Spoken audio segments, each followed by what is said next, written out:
Gracias, señor presidente. Mire, la primera pregunta que uno le asalta sobre la situación del Catatumbo es si esto no era previsible y evitable. Y en mi opinión, era tanto evitable como previsible. En sendos debates sobre la seguridad del país, aquí, en esta misma plenaria, le expresamos al ministro de Defensa y a todos sus asesores lo que estaba pasando con la paz total.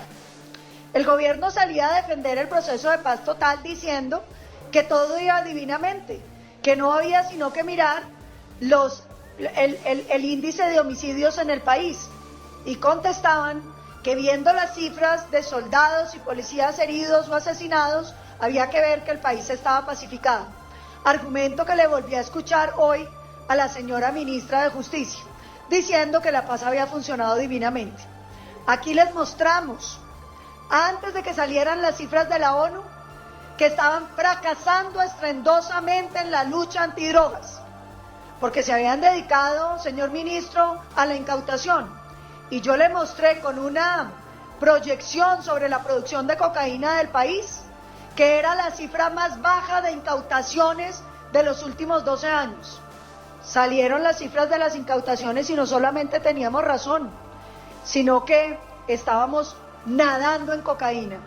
2.500 toneladas métricas de cocaína se están produciendo en este país. Para que los colombianos lo comparen, en la época de Pablo Escobar se producían 500. Entonces, aquí no nos pueden venir a decir que este es un decreto ante unas circunstancias casi que imposibles de predecir.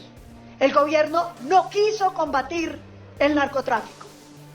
Y aquí se los dije, señor ministro, están las grabaciones que no me dejan mentir. No se dejen confundir por el índice de homicidio, porque hay lo que se llama la calma chicha, que es cuando los grupos ilegales están creciendo. Las propias cifras del ministerio mostraban que a un año y medio de gobierno de Gustavo Petro habíamos crecido en 3.500 guerrilleros en el país. Las de la Defensoría, el aumento territorial de los grupos ilegales sobre Colombia. Y a eso súmele la desarticulación de las fuerzas, más de 70, 80 generales que salieron, más de 30% de los coroneles, las naves de las Fuerzas Armadas, todas en tierra, 60% de las aeronaves de la policía en tierra, y unos porcentajes parecidos en las demás.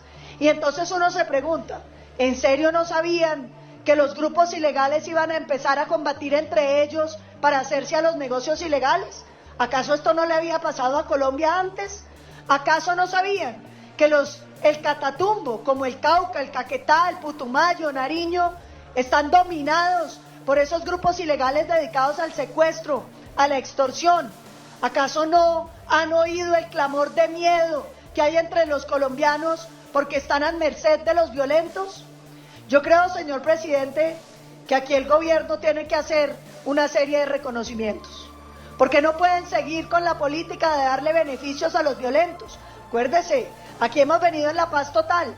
Señor ministro, ¿cuántos de los guerrilleros del ELN, que fueron casi 32, que ustedes liberaron, están capturados nuevamente? Señor ministro, ¿cuántos de los gestores de paz que siguen delinquiendo han sido capturados y llevados a las cárceles? Porque de nada sirve que ahora tengan un nuevo procedimiento para expedir los decretos que pagamos normalmente aquí en el Congreso, cuando aquí en el Congreso hemos sido testigos que el único propósito de este gobierno ha sido darle plata y beneficios a los violentos. Les proponemos que cambien esa receta y los lleven a la cárcel para que Colombia pueda volver a tener paz. Gracias, señor presidente.